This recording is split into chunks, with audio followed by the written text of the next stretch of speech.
Hello friends, இந்த வீடியோவில் என்ன பார்க்க போகிறோம் அப்படின்னா பார்த்தீங்கன்னா, ஒரு முக்கியமான விஷயத்த பார்க்க போகிறோம். அதாவது நம்ம வெளியூர் போகிறோம். வெளியூர் போகும்போதெல்லாம் பார்த்தீங்கன்னா, ஹோட்டலில் ரூம் எடுத்து தங்குறோம். அப்போல்லாம் பார்த்தா ஷாம்பு, சோப்பு இதெல்லாம் கண்டிப்பாக நம்ம கொண்டு போக மாட்டோம். தங்கும்போது ஹோட்டலில் சில ஹோட்டலில் இப்போலாம் எல்லா ஹோட்டல்லையும் அவங்களே தந்துருவாங்க. எல்லாம் பெரிய பெரிய பாட்டிலில் வச்சுருப்பாங்க.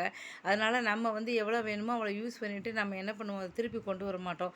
அங்கேயே போட்டுட்டு வந்துடுவோம். இப்போ நம்ம சோப்பு சின்ன சோப்பு தான் கொடுப்பாங்க. இப்போ 2 நாள் நம்ம தங்குறோம் அப்படின்னா 2 நாள் அந்த சோப்பு கரையாது.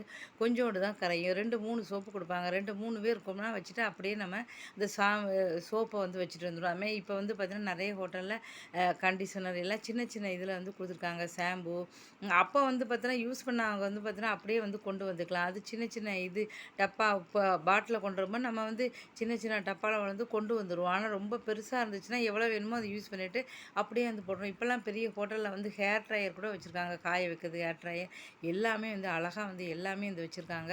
ஆனா அதுக்கப்புறம் நம்ம வந்ததுக்கப்புறம் அந்த சோப்பெல்லாம் என்ன பண்ணுவாங்க? அதுதான் அந்த வீடியோல பார்க்க போறோம்.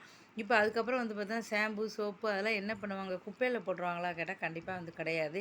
இதுக்குன்னே பார்த்தீங்கன்னா, ஏழைகளுக்குன்னே ஒரு அமைப்பு வச்சுருக்காங்க. அந்த அமைப்புக்காரங்க பார்த்தீங்கன்னா, இத எல்லாத்தையுமே எடுத்துட்டு போயிருவாங்க. அந்த சோப்பு நம்ம வச்சிருக்க சோப்பு எல்லாத்தையுமே எடுத்துட்டு போய் அத ஃபுல்லாவே நல்லா அப்படியே குடுக்க மாட்டாங்க. ஏன்னா ஃபுல்லாவே சுத்தம் பண்ணிருவாங்க. அத நல்லாவே பார்த்தீங்கன்னா, அத சுத்தம் பண்ணிட்டு அத ஃபுல்லாவே இந்த சோப்பு, ஷாம்பு எல்லாமே பார்த்தீங்கன்னா, ஏழைகளுக்கு குடுத்துருவாங்களாம். இந்த செய்தி நான் படிச்சேன். எனக்கு ரொம்ப பிடிச்சிருந்தது. அதனால தான் உங்களுக்கு நான் ஷேர் பண்ணலாம் அப்படின்னு நெனச்சிருக்கேன்.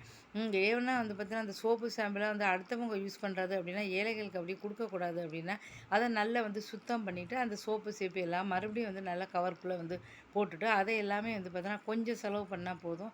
செலவு பண்ணி அத ஃபுல்லாவே ஏழைகளுக்கு அந்த சோப்பு, ஷாம்புலாம் குடுத்துருவாங்க அப்படின்னு நான் படிச்சேன். இந்த வீடியோ பிடிச்சா மறக்காம சேனலை சப்ஸ்கிரைப் பண்ணுங்க. நன்றி, வணக்கம்.